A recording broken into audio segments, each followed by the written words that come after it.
বাপ, ভালো স্বামী হতে পারিনি, ক্ষমা করিস। খুবই টাচি কথা। সেই আলোচিত সাদ্দাম হোসেন বাগেরহাট উপজেলা ছাত্রলীগের সভাপতি, কারাগারে আটক ছিল। তার হত্যা করেছে, আত্মহত্যার আগে সন্তানকে হত্যা করেছে।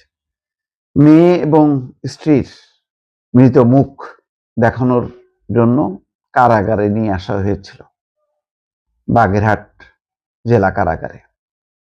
সেখানে সাদ্দাম এমন কথা বলেছেন, বিবিসি বাংলা এটি কোট করেছে। রীতিমতো এটি নিয়ে একটা তোলপাড়। বলা হচ্ছে যে পরিবারের পক্ষ থেকে প্যারোলে মুক্তির জন্য কোনো আবেদন করা হয়নি, কিন্তু গতকালকে সব পত্রিকায় আবেদন করা হয়েছিল।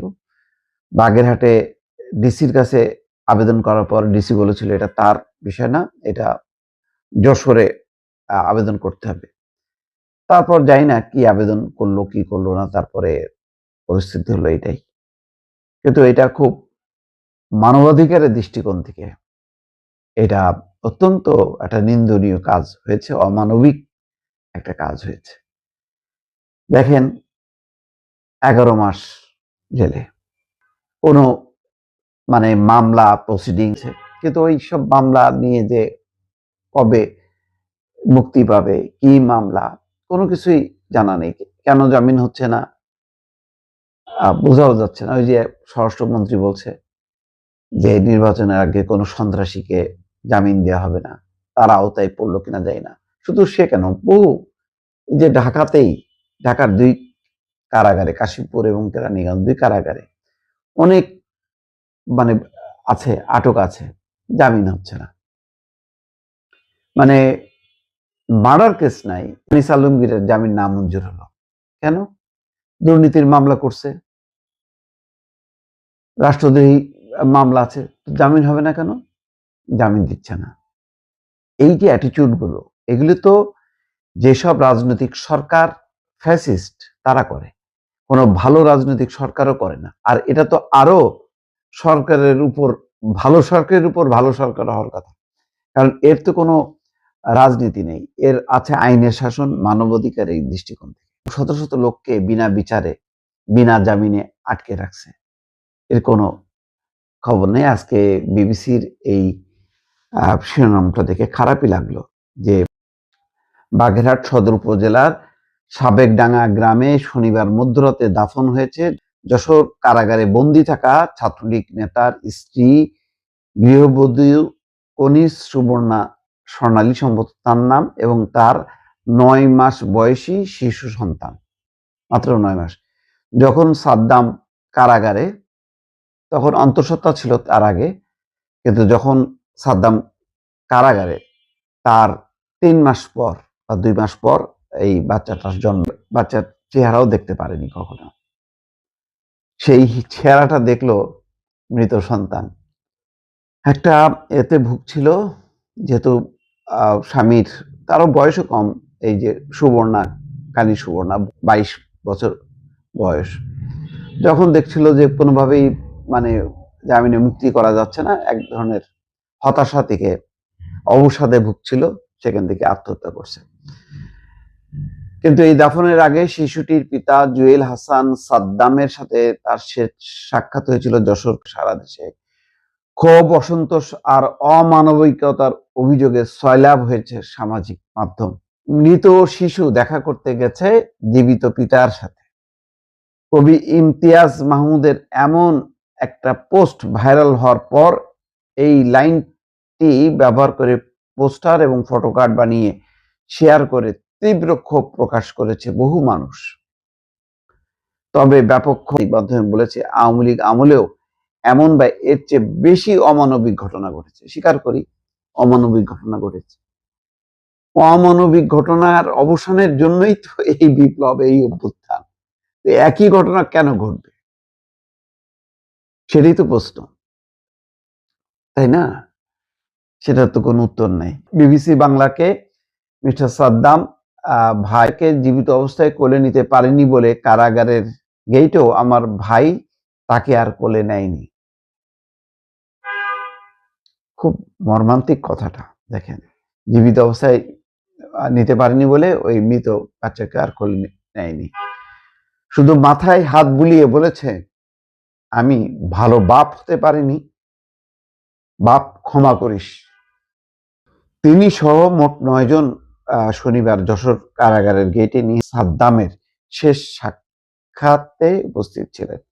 এর আগে পরিবারের সদস্যরা সাদ্দামের প্যারোলে আবেদন নিয়ে বাগেরহাট জেলা প্রশাসকের কাছে গেলেও সেখান থেকে আবেদন আনুষ্ঠানিকভাবে গ্রহণ না করেই তাদের পাঠানো হয় কারা প্রশাসনের কাছে।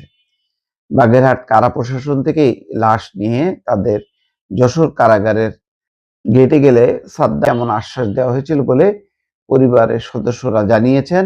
বাগেরহাটের জেলা প্রশাসক আব্দুল বাতেন বলেছেন, পরিবারের সদস্যরা তার কাছে যাওয়ার পর তারা বুঝিয়ে বলেছিলেন যে আবেদন করতে হবে যশোর জেল সুপার কিংবা জেলা প্রশাসকের কাছে। বাগেরহাট জেলা সুপার যশোর কারাগারের সাথে আলোচনা করেছে, তারা সেই অনুযায়ী সাক্ষাতের জন্য যশোর গেছে, আমরা সহযোগিতা করেছি। অন্যদিকে যশোর জেলা প্রশাসক মোহাম্মদ আশিক হাসান বিবিসি বাংলা আবেদন পাননি। এখন তর্ক বিতর্ক বা পাল্টাপাল্টি এই ফাঁকি দিয়ে ঘটনার যেটা ঘটলো সেটা অমানবিকতার একেবারে চূড়ান্ত সীমায় পৌঁছে গেল বিষয়টা। যদিও মানবাধিকার সংগঠকরা বলছেন পুরো ঘটনায় রাষ্ট্রের একটা অমানবিক চেহারার বহিঃপ্রকাশ ঘটেছে বলে মনে করেন তারা। তাদের মতে আবেদনের প্রক্রিয়ার নামে কয়েক ঘন্টা সময় নষ্ট করে পরিবারকে জেল গেটে গিয়ে লাশ দেখানোর পরামর্শ দেওয়া এক ধরনের নিষ্ঠুরতা। কি হতো প্যারোলে মুক্তি দিয়ে? এত মর্মান্তিক ঘটনা, এটা তো স্বাভাবিক মৃত্যু না যে মা অসুস্থ হয়েছে, বাবা অসুস্থ হয়েছে, মারা গেছে, বাবা অসুস্থ হয়ে মারা গেছে, বাপ অসুস্থ হয়ে মারা গেছে, তারপরও তো বিএনপি বা জামাতের নেতারা কর্মীরা প্যারোলে মুক্তি পেয়ে দেখতে গেছে। যদিও আমরা তখন সমালোচনা করেছি, কেন ডান্ডা বিড়ি পড়ানো, কেন হাতে হাত করা পরানো, সেগুলি সমালোচনা করেছি। তারপরেও তো প্যারোলে মুক্তি দেওয়ার খবরাখবর তো আমরা বলেছি। অনেক কাহিনী বলা যাবে মানে কয়েক ঘন্টা ধরে, সেটা অন্য কথা। কিন্তু এই সময় এই ঘটনা ঘটবে কেন? যেখানে সাম্যতা, মানবিক ন্যায় বিচার, মানবাধিকারের কথা বলা হচ্ছে, সেই সময় এই ঘটনাটা কেন ঘটবে? এটা আমি কাল থেকে কিন্তু বেশ কয়েকটা ভিডিও করেছি, আজকেও বললাম দর্শক। এইগুলোর মানে এখন দেখেন, যদি মনে করেন আছে এটা একটা অ্যাক্সিডেন্ট, আরো অনেক ঘটনা আছে না? আমি তো বারবার বলছি যে আমাদের একজন সাংবাদিক দম্পতি আছে, তার বিরুদ্ধে বিচার মানে ন্যায় বিচারের পাবে না, এটা তো হইতে পারে না। তার বাচ্চাটা পড়ে আছে। আমি কতবার এই মানে কত ভিডিওতে আমি এই কথাগুলি বলছি। কই এটা নিয়ে কোনো রকম টলাইতে পারতেছি? কোনোভাবে টলানো যাচ্ছে না। মানুষ দেখতেছে অসংখ্য, ওরা বলতে করতেছে ধুর এই সমস্ত ভিডিও সোশ্যাল মিডিয়া এগুলি পাত্তা দেই না। ভাই আমার তো কোনো এখন চাকরি বাকরি নেই, আমি পড়ে আছি, কি করব? কিছু ন্যায় কথা বলার চেষ্টা করতেছি। এখন একেবারে কানে তুলো দিয়ে বসে থাকবেন, চোখে এমন চশমা পরবেন যে দেখবেন না, এটা ঠিক না। সবকিছুর দামের কথা বলেছিলাম। দুর্ভাগ্যক্রমে তিনি ছাত্রলীগ করেন, ছাত্রলীগের একজন উপজেলা সভাপতি। সেই কারণেই তাকে মামলা দিয়ে জেলে রাখা হয়েছে এবং 11 মাস ধরে তিনি জেলে। স্থানীয়রা গতকালকে গণমাধ্যমে বলেছে যে একটা মামলায় জামিন হলে আর একটা মামলায় তাকে অ্যারেস্ট করা হয় কিংবা অ্যারেস্ট দেখানো হয়। এভাবে 11 মাস ধরে জেলে রয়েছে, কোনো নির্দিষ্ট অভিযোগ নেই এবং এলাকাবাসীর মতে সে খুবই ভালো একটা ছেলে। কিন্তু ভালো একটা ছেলে হলে তো হবে না, তার সবথেকে বড় অপরাধ হচ্ছে ছাত্রলীগের নেতা। এখন ঘটনা দেখতে হবে যে ছাত্রলীগের নেতা হিসেবে এলাকাতে তিনি কোনো কুকর্ম করেছিলেন কিনা, সেটা ভিন্ন প্রসঙ্গ। কিন্তু তার জীবনে গতকালকে যে ঘটনা ঘটেছে, সেই ঘটনা বাংলাদেশে দল মত নির্বিশেষে বেশিরভাগ মানুষের চোখে পানি এনেছে। শিশু সন্তান, মাত্র 9 মাসের শিশু, এবং প্রেম করে সম্পর্ক করে বিয়ে করা বউ, তাদের দুইজনের মৃতদেহ যখন শেষ বা দাফন করার জন্য প্যারোলের অনুমতি পাওয়া না যায়, যখন জেল গেটে লাশবাহী গাড়ি যায়, আমরা আলোচনা করেছিলাম আগের ভিডিওতে যে গ্লাসের বাইরে থেকে এক ঝলক হয়তো দেখার সুযোগ হবে, কিন্তু গণমাধ্যম শেষ পর্যন্ত নিশ্চিত করছে আরেকটু বেশি হয়েছে।